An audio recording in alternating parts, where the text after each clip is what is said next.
los kaka wanyalo dongore kaka oganda. Ero kamano ahinya daktari, kendo kelose kamano omiya paro gigo ma otimore chien nikech ne wantiere kaka Karamogi TV bende ka wan e chiero mokalo. Iwacho ni in achiel kuom jogo mane okalo matek kiwacho weche mag lepo ka gin one now. Sani yabedo 2027 in the med gear machielo manyabet walemo mondo kwe makendo bede kidegi mag siasa no promo jonda loko tanga kendo warang mit gi lit mar sukari. Jogo mantiere e sekta mar pur mor kode, wegi kembe moko nyabero ni ok mor, to ber mantiere kar kanyo Karamogi Jwang en ne uganda duto. Tinende Karamogi Jwang tarik 9 dwe mar 5 no ket gine tem mano maketo kembe mag sukari mago ma osebedo mag elwet sirkal, elwet ji giwegi mar mondo mi otagi kaka sirkal wacho e yo makare.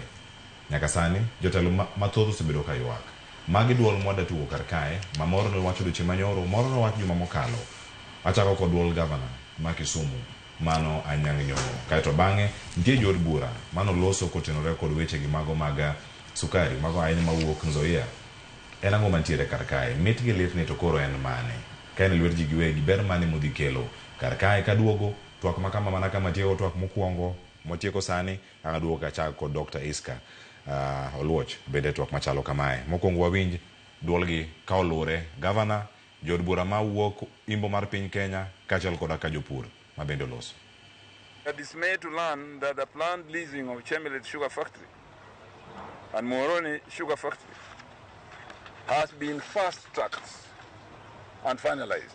This is nothing short of daylight robbery, an economic coup d'etat against over 60,000 farmers involving 15,000 hectares of land. We firmly oppose this opaque lease plan, which ignores the social fabric, existing infrastructure, and public interest in sugar belt sub-counties. The 30-year leases, without stakeholders' involvement, will disenfranchise local farmers, robbing them of land and economic autonomy.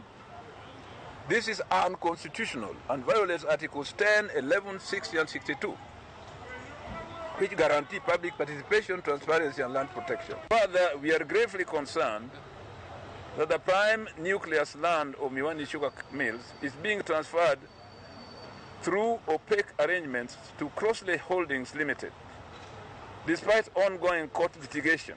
This amounts to criminal activity, circumventing local demands and denying residents a say in the future of their land after the factory's receivership. We urge the residents of Kisumu County to stand firm. We must reject this scheme that ignores the voices of those most affected farmers, workers, and communities. This ill-conceived leasing agenda is not just illegal. It is a threat to land rights, community cohesion, and the future of the sugar industry in Kisumu. I want to ask Kagwe, and I want to ask respectively the President of the Republic of Kenya, cancel the leasing contract of Rai re-advertise. Na nikauliza, mbona sisi walitupea Rai na wakapatia Busia ambao wanafanya biashara mzuri Sony? Mbona wakapatia Kibos Chemelil? Mbona wakapatia Vale Moroni? Na sisi wanatupea Mukora? Kwani sisi watu ya Western, we are lesser human beings? Jambo la leasing ni jambo la maana na ni jambo mzuri, lakini tuelewe kwamba nani huyu anachukua nini when it comes to leasing. Wale watu ambao walihusika katika leasing waweze kutupatia sababu zao zote, nini kilifanyika. Wakati wabunge wanaposema hawapendelei huyu, tujue wazi the right of information article 35 itupatie nafasi ya kujua nini kiliendelea bila kudhulumu mambo ya bunge, ya mambo ya kotini. Nakora mjogo maneka mentiera meti gilit masukari penye majo talmoko penye na ngomiyo ngama ok kare ntiere kaka ngomo kama ne utero ka kocha Busia ntiere imbo mar piny Kenya omiyo josoni nango to kawuono bende acha kodi Dr. Iska kata gini mheshimiwa degeni gimbo ang'o wachi e ka to bang'e ntiere oboke mawuok gazette notice machielo ma revoke appointments mag jokombe mag boards giduto Manzoia Masoni Jared Kopio Sanini oko kan obedo revoked appointment mare gi jatend migao Silas Jakakimba nenja kanyo e kind juma moko mantiere karka motingo nyaka Nzoia kama gintiere oketo ganda kama chalnade mokwongo achako odiang'e ni sekalo e Sugar Act ma 2024 mae kama ne geno dhi bede odhi kelo lit koso dhi kelo ber ne oganda. Erokamano ahinya. Mit kod lit mar sukari. Aparo ni kama koro wadwa wuoye ni kawuono kama ochope ni nada luonge ni maisa ene amedemede mar lokruok in the sector mar sukari kata the epitome of changes on the transformation in the sugar sector. Ogik amedemede mare kendo no gik moko are unveiling mos. Aneno ka muluor gavana machielo wuoyo ni ang'o miyo maudhika tiende ni ento eno yie gi wach mar leasing. Problem en go en mani ng'omiyo ng'ani okaw ka to ng'ani okaw kama chielo. Mane ma aneno ka wuok kuome. Kaeto governor ma Kisumu be nose lead iluongo statement ne donjo ne oganda motel ni kabisa. The Kisumu was a populist statement. Yet gini kama nosechope. Ing'eni nosechopo kama this no return gear. No konya lokore. Nikech leasing okno tim nyoro to gol gesano. Nosebeda process manodhi. Nosetime motime mugi kama nochope ni. Koro sani wanema the product makoro wuok nikech leasing. Leasing en mani ogole kuom ng'ato kod desa kambi ingeni 30 go. Privatization jamane uset machano bedo stopped. Koro nada wacho ni emit mare gi gik motimore gi king'iye Sugar Act miwacho no wuok 2024 last year November, and then implementation mare ema dhi mbele. To gima ndwaro notimre mondo waduog ndhadhu e pur mar niang'. Jopur niang' osebedo gi pek mang'eny. Kuom ranyisi jopur niang' kaka an ang'ena puro niang' kendo awuok e Soni. Dalana gi Soni en mana walking distance. Koro mane gima wapuro. Tagruok ma jopur niang' nenego mokwongo mapek moloyo nen chudo. Itero niang'i mabudhi to gik monengo itim. Nosebedo kuom dweche mang'eny. President obiro kendo ne wamor kaka jopiny kaka jopur maniang' makanyo. Mano chulo nwa gope mane nitie modong' mana mathin mani dhi tieki. To kar mondo mi otiekre to nodhi omedore. Koro jopur niang' aneno chandruok e weche machalo kamago. Samba koro ikawe ni mondo koro dhi e lwet jomoko. Aneno ke an ni nitiere geno manyalo duogo ne jopur niang'. Geno dhi duogo ne jopur niang' nikech kana winjo ka ja Busia mokaw Soni wuoyo to wacho ni kaka notimo Busia odhi chudo bang' ndalo 7. Odhi chudo bang' ndalo 7. Mano dhi kelo chang ne chudo mar pur, deko mar chudo mane timore kacha. Koro mano kotimore to jopur dhi winjo maber. Koro from jopur to gidhi neno maber. Gisama wantiere ni kembe nosedhi makata mana supporting kata konyo jopur e weche mag gik mipuro godo, farm inputs. Nok ichiwo mbolea sani ne onge. To be sama nochopo nochiwe to ing'ade mang'eny. Tiende ni kwa yudo this new team manyien ni wan gi geno kaka japur awacho ni kaka japur an gi geno ni weche mag subsidized fertilizer mondo niang' obed niang' motegno, niang' madonjo maber idhi kele ne jowa mondo wapua nyalo golo niang' manigi tonnage maber. Mano nosebedo maonge. Weche moko bende ne nitiere ni mabene chando jopur. Japur wacho ni en yore waricho. Kogole ni mondo dhi kabet niangi itero mondo dhi ochope kambi nikech yore richo. Samoro niang' opukore kanyo dhi kawo seche. Sama niang' opukore tiende japur ema nigi tabu, ji muode, junguru bende kawe. Gima dhi chope kambi en koro gima tin. Japur mar niang' inyore nikech weche machalo kamano. Koro kagwacho ni kawe gi en ni joma welo mokaw gi. Jopur ne yuago kendo gombo ni wabede gi mobile way bridges wiketo machiegni makata kopime kodhi opukore to bed responsibility mar kambi. Japur kik yuagi. Mar gik mane chando wa kabisa. Kaeto bende wang'eyo ni sama niang' dongo ing'eni niang' ok inya tedo micham gi kuon. nyakir kaka inyalo chiemo. Koro issues mag food security, ere kaka japur niang' inyalo lose mondo bed gi teko mar bedo gi chiemo moromo e seche ma pod orito niang'. Omiyo nyiche wacho ni weche mag diversification mondo kama niang' dongo to nitie chiemo machielo ma ochamo. Wan gi geno ni ko mage timore to wadhi yudo kaka jopur niang' bedo motegno moloyo. Wacho kendo ni japur niang' anya bedo niang' niang' kaka japur. To nianga ni pok ochiek. Nyathina to riembe ne dala. Dwaro school fees. Ere chon ndalo machon ni do ka japur ne miyo chudo matin kuom niange mapok obeti, loan on standing canes, ne gilo ni advance. Mondo mi japur be ngimane beda maber throughout ka nyathini tiyo nyatero school. Ang'amono kembe gi miyogi makamagi. Magi nosedhi morumo te. Aparo nikech tulo kod achiedh nade mosedonjo e weche mag pur mar niang'. Koro ne uja ka pek kabisa kirito chuli onge, gik moko onge. Jopur mar niang' gin gi jonja bonus kaka lek. Machieng' ma president nochiwo bonus manotimo Mumias. Ne ji celebrate. Meji gomba wan bende kwa winje gini kanyalo konyowa. Koro ne nitiere agete mang'eny ma jopur nenge ni godo ma koponi koro kombe wage Nwasebedo ndalo ma soni kochakore nobedo mokwongo ne meta kamano nyaka kono bira lwetwa kaka oganda to gi pek mobede. Koro wan gi geno ni samo dhi odak kocha to wadhi bedo masawa mondo wechego odhi makare. Koro an onya bedo malit nikech nitie joma dhi lose job opportunities. Tije moko dhi kethore mana kaka sewacho moko. To dhi bedo maber bende nikech ber kata improvement madhi bedo ni japur. To gik moko sani opek nikech koko chakore. Tang'eyo ni kwasedhi over the 12 months transition period. Jopur will appreciate kata oganda mamoko biro dongore mondo pur niang' obed commercially viable. Ero kamano ilere yo makare. To koro akel tomo dege. Mheshimiwa Kamina nge karka public participation la bedo gitu waka kodwa kilimo ruka penye nego teme yo machalare threshold chan gamane ka ng'ato wacho no time to kotime evidence onego bed ni kanoga to wach lit gi mit mar sukari kembe mag jikiwe gi koro donjo karka. Ero kamano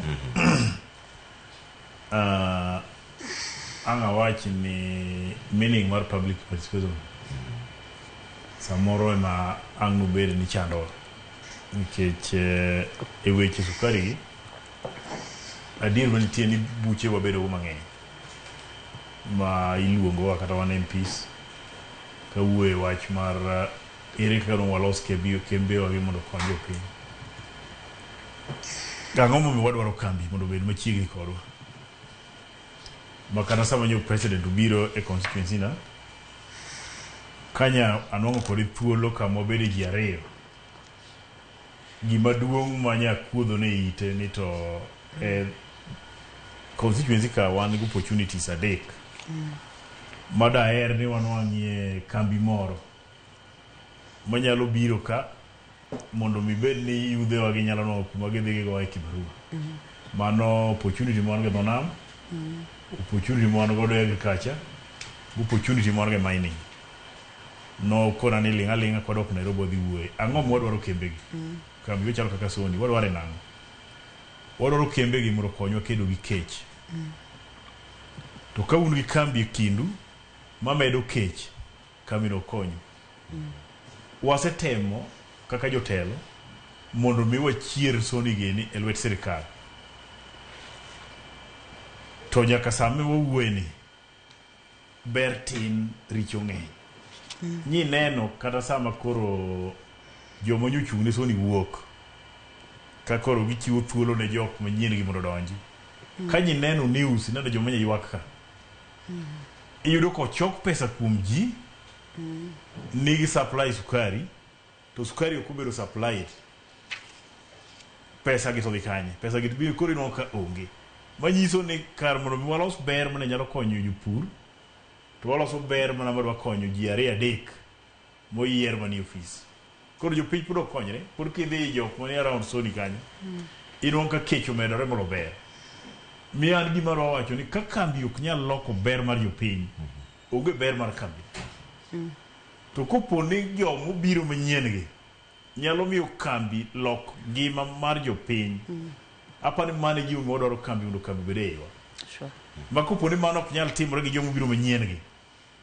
Mane sama wan kaka jo siasa ni koro wachungi wawach ni jogi obiro yiwa ka to pod ok gikonywa koro gidhi.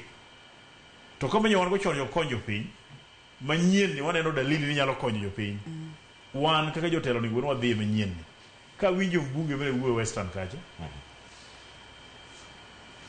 oonge gi tabu Kodesa kambi tabu ma en go no migirae to ka buse hotel soni mane tabu ma en go koro gima duong' wanyalo wacho ka ni embe tabu ma en go no onego dhi public mujiri tabu marai ni wenango to ber mabusia ni nigo renango koro wan jogi monego wamany kaka wanyalo keto mondo bed ni ka gibiro piny koni to bed ni wanyalo keto ji mang'eny pur to nwang'o and pur kato wan be kaka koro Kenya wawe jogo sukari kiko chekwa import sukari nikech ibiro ka wariego sukari to pod sukari ya Brazil kembe gi pod bi magore piny nikech jogo be nyalo biro ni gidwa rego niang to pod kar rego niang to gi import sukari to gi pack to gitere market mano pod onge gima gikonyo sirikal nyaka ne ni sukari mawuok Kenya ka owuok e niang mopur Kenya ka kato ji mang'eny nyaka bed convince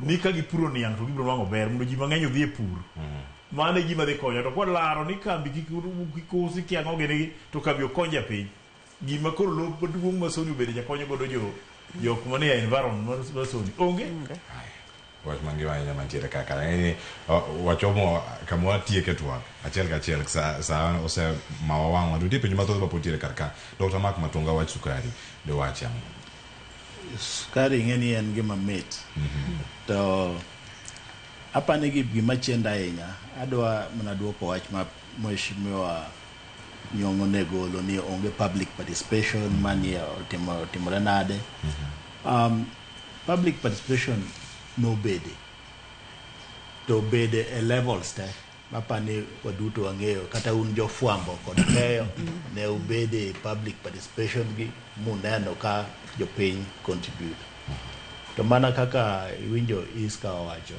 to gi mheshimiwa Dege an a support weche magiwacho an mana kar public participation e mana adwa duoko ni en gima nosetimore to kendo timore at all levels mag jotendwa kaka jok moyiero ma representwa to kod bende jopiny to nitiere gimoro kanyo ma iska wacho madwa adwa sir ni niang check gi dweche apaga bich 20 dweche apaga boro gi 24 te thuolo no te nyaka wuon niang kata japur nyaka chiem koro ka in gi eka 10 mido pure niang to pure eka boro eka reyo iwene pur minyalo keto rabuon inyalo keto oduma inyalo keto gik manyalo chamo go machielo bende katieko en ni advance payment bende otim an kwa kuom pacha te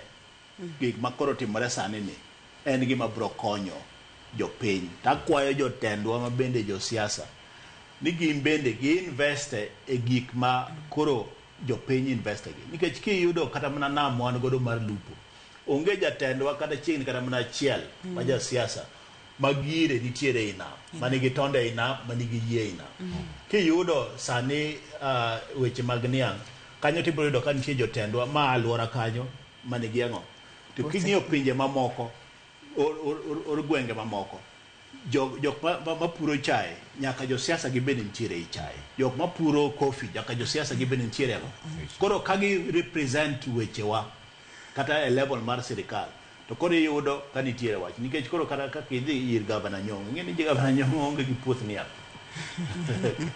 italo penje no but mana wacho gi a light touch en ng'ama osiepna jotendwa gi winjo biro kendo adwa challenge mheshimiwa Dege kaka en ng'ama nigi dho nam maduong' kabisa adwa neno ni en gi yiedhi kadhaa ei nam mang'eny kabisa mondo mi wuon okonywa kaka ng'ama jalupo wadwa ei nam ka jotendwa nyaka bed ng'ani ne mheshimiwa Millie Odhiambo adwa no yiedhi gi mantiere ei nam mheshimiwa Kajwang jotendwa ma Homa Bay mantiere dho nam go te nyaka man Migori nyaka man Kisumu gi man nyaka gibed gi interest ei gigi e koro ka ginyalo kelo no konyruok Erokamano ahinya. Kae makelo e giko mar twak. To nitie penjo moko madonjo kar ka. Pena Dr. Iska ni nuclear plantations mane okaw kuom jopiny to itimo nang'o.